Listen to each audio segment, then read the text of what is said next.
Hello, Snake. It's been a while, hasn't it? I hear you've been causing quite the ruckus in Nicaragua. Nothing much to report from my end. The legacy's being put to good use.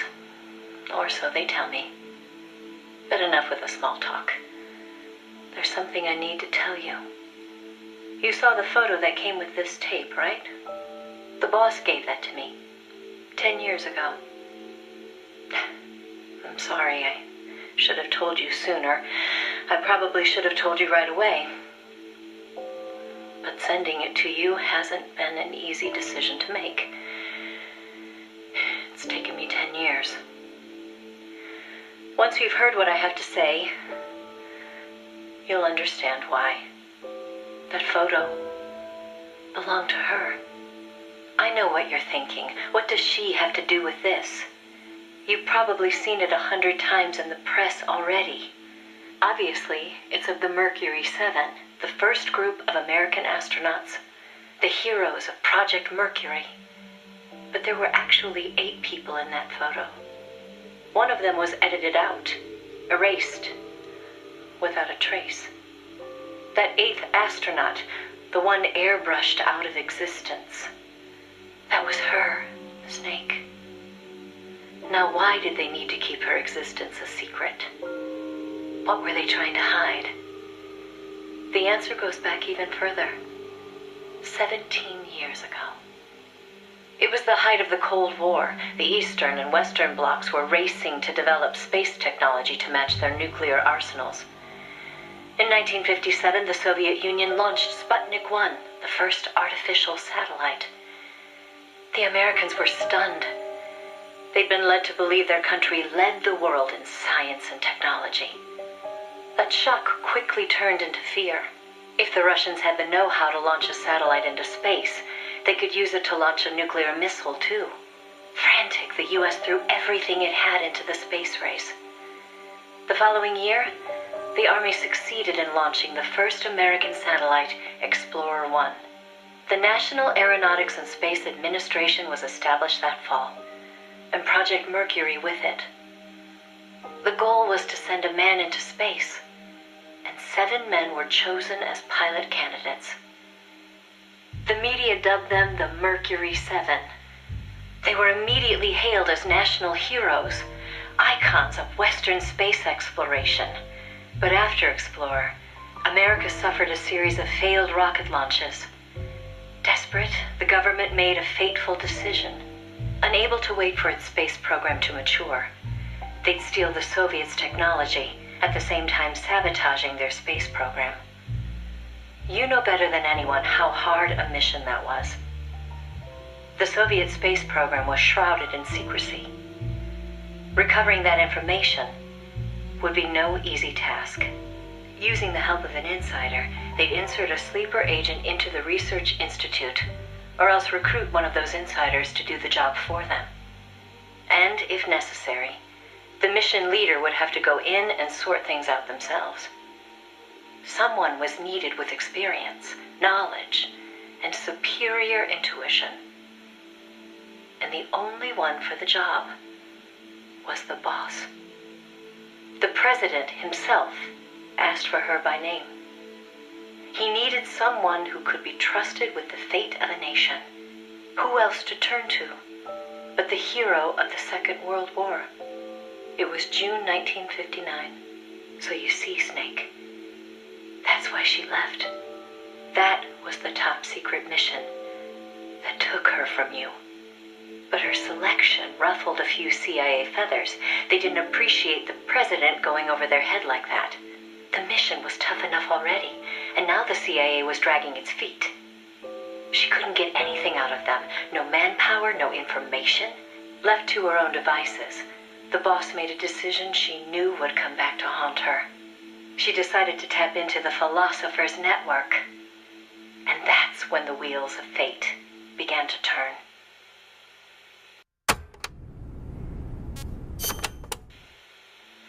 The Philosophers were a secret society of power brokers formed in a pact between the US, Russia, and China in the early 20th century.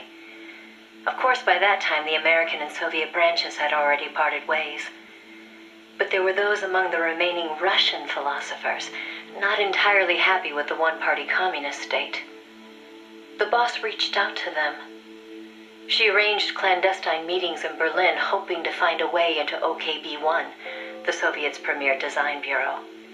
She worked tirelessly to win their sympathy, in some instances using huge sums of cash, in others by helping them over the Berlin Wall. It was a dangerous game to be playing. The philosophers had everything on her, and not just information either. She'd given birth to a child on the battlefield, only to have them immediately snatch it away. I know she told you that story. If that child was in the hands of the Soviet philosophers, she'd be putting more than just herself in danger. But she did what she had to do. At the time, the Soviet Union was believed to have an arsenal of missiles far greater than that of the United States. If that proved to be the case, Moscow would be free from the yoke of nuclear deterrence, raising the possibility that the Soviets might actually launch nukes if they felt it necessary. As you know, the so-called missile gap turned out to be a Soviet bluff. Moscow had gone to incredible lengths to perpetuate the lie. In fact, the whole space race was really just a part of an elaborate ruse. Only we didn't know that at the time. She used to joke that even she swallowed the whole missile gap story, hook, line, and sinker. She put her life on the line, for the sake of her country, to prevent nuclear war. And it was because of her sacrificial efforts that America succeeded in placing a sleeper agent inside OKB-1. NASA began to receive huge volumes of technical data from the Soviet program. By the end of 1959, they'd succeeded in sending a chimpanzee named Sam on a ballistic rocket flight. The rocket never left the atmosphere. But all the same, it was a huge success for NASA, restoring confidence in its technology. Then, just when the operation was starting to produce results, the CIA came calling. "You're a war hero," they said. "No need for you to dirty your hands with this sort of black ops. We'll take it from here." In effect, they wanted to reap the rewards for themselves. But the boss didn't object. "My part is over," she said. "I don't care what you do with the data now." It seemed as if NASA was making great strides toward manned spaceflight while the Russians lagged behind. They even got a report from their mole at OKB-1. "The safe return of Sam has sent our scientists into a panic," he said. Soon afterward, the Soviet Union sent an animal of its own into space on Sputnik 2, the dog Kudryavka, better known to the world as Laika. But Laika was fated never to return to Earth. The U.S. can recover its spacecraft from the ocean upon re-entry. But the Soviet Union only borders the frozen Arctic. They had to bring their spacecraft down on land. How could they soften the impact enough to bring a living creature back safely? The agent reported that the Soviets hadn't yet found a solution to that problem. The plot to sabotage the Soviet space program seemed to be working, too. First, they tampered with Sputnik 4's re-entry. Then, 2 months later, one of their rockets exploded on the launch pad. They did manage to send 2 dogs into orbit aboard Sputnik 5 and return them safely to Earth. But the agent dismissed it as a fluke. Dogs, sure, but humans? They didn't have the technology. Everybody believed it. Everybody was complacent. Everybody. Except the boss. There was something about the Sputnik 5 schematics they were getting that didn't seem right. Some kind of ejection device on the capsule that didn't quite belong. She couldn't figure out the reason why it was there. What was it supposed to eject? NASA shrugged off her concerns. They figured it was probably meant to eject the flight recorder in case of an accident. The boss pleaded with them to investigate, but the CIA wasn't having it. They probably thought she was trying to reclaim some of the glory for herself. The boss wouldn't give up. She decided to head to the Soviet Union herself, alone, without any backing from the CIA. By the beginning of the next year, 1961, she'd succeeded in infiltrating OKB-1. That's when she saw the truth for the first time.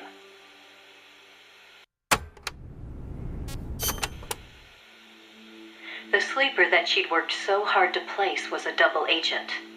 He'd been turned by the Soviets and was feeding the Americans lies. But what shocked the boss even more was why. The CIA's access agent had been taking a large cut of the sleeper's pay. The sleeper felt what little he was left with wasn't worth the risk. When he got a better offer from Moscow, he took it. At some point, the Americans' intelligence operation had become an open book to the Soviets. And contrary to what the sleeper had been reporting, the Soviets' manned spaceflight technology was quite advanced. It wasn't until she infiltrated OKB-1 herself that the boss learned the truth about Sputnik 5. After the spacecraft re-entered the atmosphere, it ejected the pilot, seat and all, at an altitude of 7,000 meters. It was the Soviet solution to the problem of land recovery. The mystery device attached to Sputnik 5 was for that purpose. The pilot would parachute down from that high altitude wearing a bulky spacesuit. Crazy, I know. The Soviets knew exactly how dangerous it was, of course. So much so that they gave Yuri Gagarin, the first man in space, a special 2-rank promotion before re-entry. Only Moscow could come up with this kind of plan. With total state control over information, they could easily pretend it never happened in the event of a failure. The boss passed the info on to NASA. It was their worst nightmare. The glory of mankind's first spaceflight was about to be stolen from them by the Soviet Union. It was Sputnik all over again. And the CIA was caught no less off guard. Their ineptitude had caused the fiasco in the first place. The Soviets' deception was brilliant. They'd woven a masterful tapestry of truth and fiction to convince the Americans their intelligence operations were proceeding as planned. No one but the boss could have seen through it. It was obvious the Soviets had some gifted minds working on their side. But that certainly didn't excuse the CIA's massive failure. The CIA wasn't done, though, and devised an ingenious plan to avoid taking responsibility. Luckily for them, a new president had been elected the previous November, John F. Kennedy. As he didn't know the case history when taking office, the CIA was able to feed lies to his new administration. They masked their own failures, placing the blame squarely on the boss's shoulders. After all, she'd selected an unreliable sleeper. They claimed she'd failed to make use of one of the most effective means of controlling a sleeper agent's actions: holding their family hostage. The boss was well aware that would have worked. She told me so later, but she couldn't bring herself to do it. It seems clear it had to do with having her own child taken. She could never inflict the same pain on anyone else. The CIA used that against her. In his election campaign, Kennedy had vowed to close the missile gap with Moscow. If America lost the space race, that promise would be worthless. The fact that the president had no links to the philosophers only made things worse. He was completely unaware of the secret networks she'd used to complete her mission.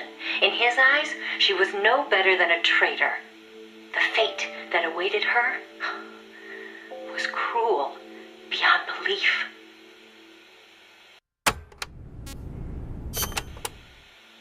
The order came down from above.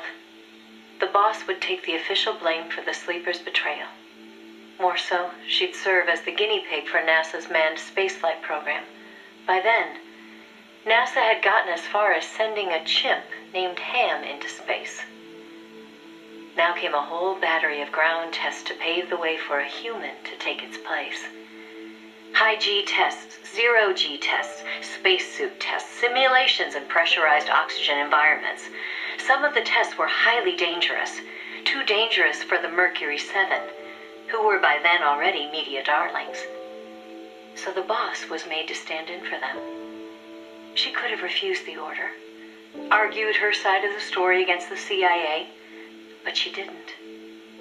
The way she saw it, her military experience made her a potentially valuable asset to those tests. She felt it was her duty to accept. She soon proved herself right. The boss was more than just a guinea pig. She drew on her experience to give the staff focused advice exactly where it was needed.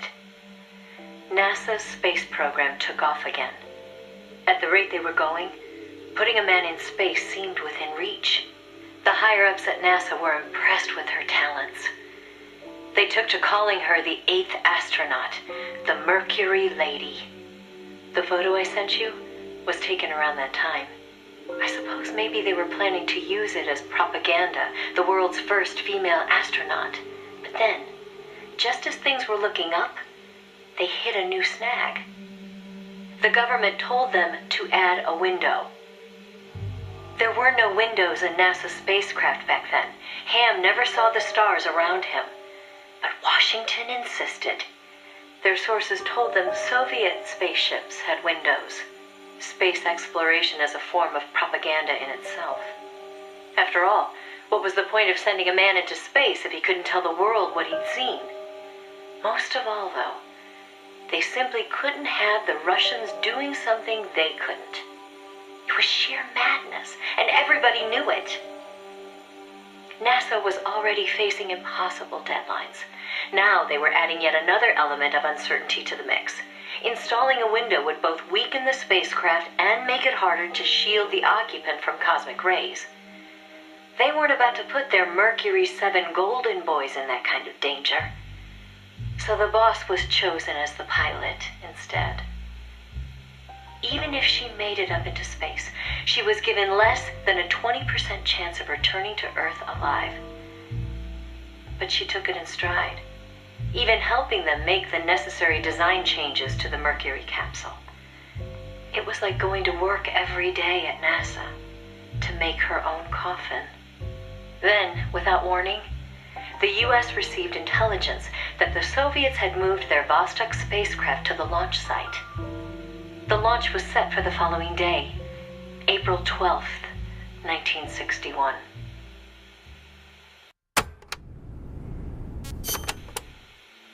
America couldn't let the Soviets beat them with Vostok. NASA was forced to cut short the testing process and move the launch date up. They pulled out all the stops to get it scheduled for the earliest hours of the next day.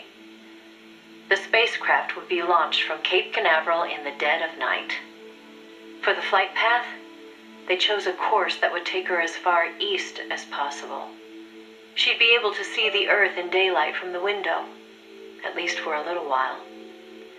The boss climbed into the Mercury capsule, having completed less than 80% of the regular flight procedures. Both the timing and the flight path were risky, and testing was far from complete. But NASA had no other choice. The boss, for her part, never expected to come home alive. She was going on a one-way trip, the American version of Laika the dog. And yet she went all the same. "Someone has to be first," she said. "If fate has chosen me, then I accept, for my country, for the balance of the world." That's how she saw things. My chances may be slim, but I'll take them. I've accepted my fate. If anyone can get through this, I can. Then, on April 12th at 1:30 in the morning, the boss entered space. It was nothing short of a miracle. First, that she'd made it in an incomplete spacecraft. And second, that her flight coincided almost exactly with Gagarin's. As the sun rose over the horizon, and cosmic rays began to bombard her through the window. She saw the Earth. I think you've heard the story before. It was a world without borders, a perfect jewel. All nations, all ideologies. They seemed so far away. It almost made her laugh, knowing that they'd risked so much to beat the Soviets by a few short minutes.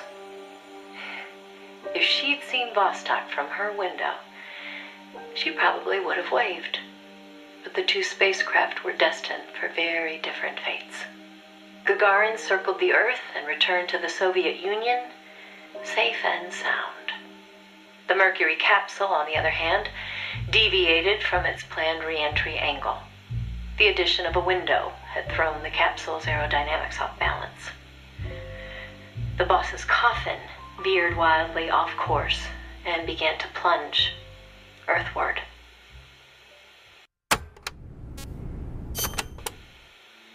The course deviation caused the capsule to miss its splashdown point by a wide margin. It didn't have enough time to decelerate before crashing into the sea. The force of the impact shattered the spacecraft before it started to sink like a stone. The boss used the last of her strength to escape to the surface. Her body was covered in bruises and scorched by radiation. It was a miracle she was still alive. She slipped into a coma and didn't regain consciousness for 6 months. To some, what was worst of all was that she had lost the space race to Gagarin by only a few minutes. That aside, it should have been a proud day for America. Its first manned spaceflight. Sadly, her accomplishment was kept out of the history books. An attempt to save face by Washington. In contrast to Gagarin's orbital flight, America had only managed a ballistic trajectory. Her flight time was much shorter, too.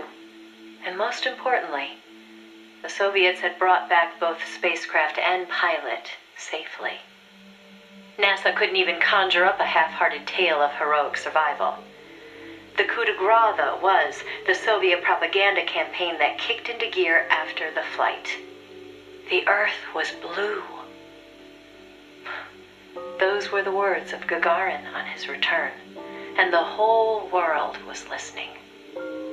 In the blink of an eye, Gagarin was an international celebrity, earning accolades from every corner. It was a PR coup for the Soviet Union. Meanwhile, Washington could only grit its teeth in silence. They decided there was no value in making the boss's flight public, that it would only make matters worse. So they buried it instead, labeling it a dark mission. NASA and the CIA did everything in their power to erase all traces of the boss from Project Mercury. The result was the photo you see before you. Not a bad job, huh? Not only did they expunge her flight from the records, they denied that she ever existed. And that wasn't the end of it. As an alibi, the military claimed she'd taken part in the CIA's botched Bay of Pigs plot to take back Cuba. And when the boss was finally well enough to return to service, they wouldn't take her back. She was forced to go underground. In the public eye, the boss was still a hero of World War II. In reality, though, she was anything but that. She was a non-person, fit only for the blackest of black ops. In effect, she may as well have been dead. Gagarin went on a worldwide tour in front of millions of adoring fans. The boss, meanwhile, was a walking secret, unable to breathe a word about her experience. The authorities in Washington had this to say: "Why are you still here? If only you'd had the decency to give us a nice quote like Gagarin and then die an honorable death, you'd have gone down as a hero." 3 weeks later, on May 5th, Alan Shepard, one of the Mercury 7, made his own ballistic flight. They sure didn't try to cover up his achievement. Of course, he owed his success to the lessons learned from the boss's tragedy before sending Gagarin up into space. The Soviets had used a mannequin called Ivan Ivanovich to test the landing procedure, which would make the boss America's version of a crash test dummy. But she didn't care. "I'm happy to be the dummy," she said, "if it'll help the project succeed. Nothing would give me greater satisfaction." And that still wasn't the end of it. The boss had worked through the anti-Moscow faction of the Soviet Union's philosophers to place the sleeper agent, and at some point, the Soviets found out about it. Yet the Americans remained oblivious to the end. Even the philosopher network the boss plugged into never tipped them off to the double cross. That could only mean one of two things. Either the pro-Moscow philosophers had intervened, or the anti-Moscow philosophers had been turned. Either way, it was a situation their American counterparts couldn't stand. To preserve the philosopher's good name, and to repay her debt, so to speak, the boss once again made her way into the Soviet Union. There, she found herself face to face with the Soviets' own agent.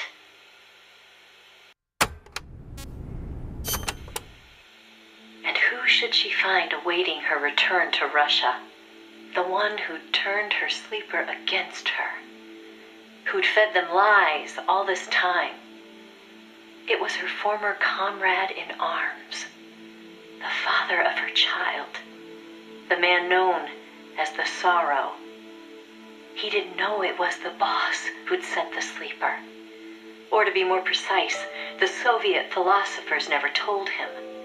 Former lovers, forced to fight to the death. One would live and one would die, she told me. That was the revenge the Soviet philosophers had in store for me. If both of them survived, their child would suffer in their place. They were left with no other option. The boss shot him. He offered no resistance.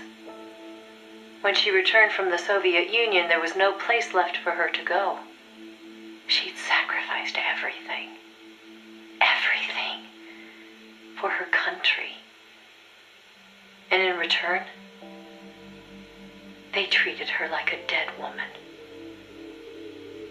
She was made a scapegoat for no good reason. Only because power had changed hands in Washington. Any lesser being would have long since cracked. It was then that one of her old SAS comrades reached out to her, Major Zero, and so Fox was born. She undertook a mission that, well, you should know better than anybody. You were a part of it. 20 days after Shepard's flight, President Kennedy announced that America would put a man on the moon. Without the intelligence the boss obtained, America's space program would never have caught up. Armstrong and Aldrin might never have walked on the moon, but the Americans' gain had cost the boss her health, her honor, and the man she loved. The word tragedy doesn't even begin to describe what she endured. The Soviets continued their manned space flights, and in 1963, Valentina Tereshkova became the so-called first woman in space. It's said they took their cue from NASA's long-buried Mercury Lady project. And so that, Snake, is the mission that kept her away from you for so long. Now, I know what you're thinking. Why not use me as her agent? She knew I'd never even think of betraying her. I think it's because she didn't want to drag you into it. She probably knew what was going to happen. To complete the mission, she'd have to turn to the philosophers, and once she did that, whatever came of it, there'd be a price to pay. No one understood that better than her.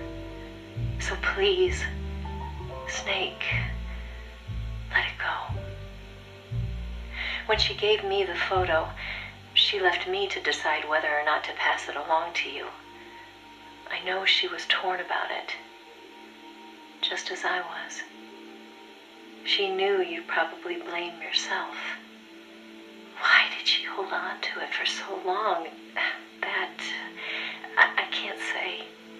To remind her of how much it hurt to be erased. She wasn't that kind of person. No. I think she meant it to be a message to you. She had her identity, her life, taken away. But she wanted you, of all people, to know the truth. Snake, you've probably already figured this out, but it's no accident that I'm only now sending you something I've withheld for so long.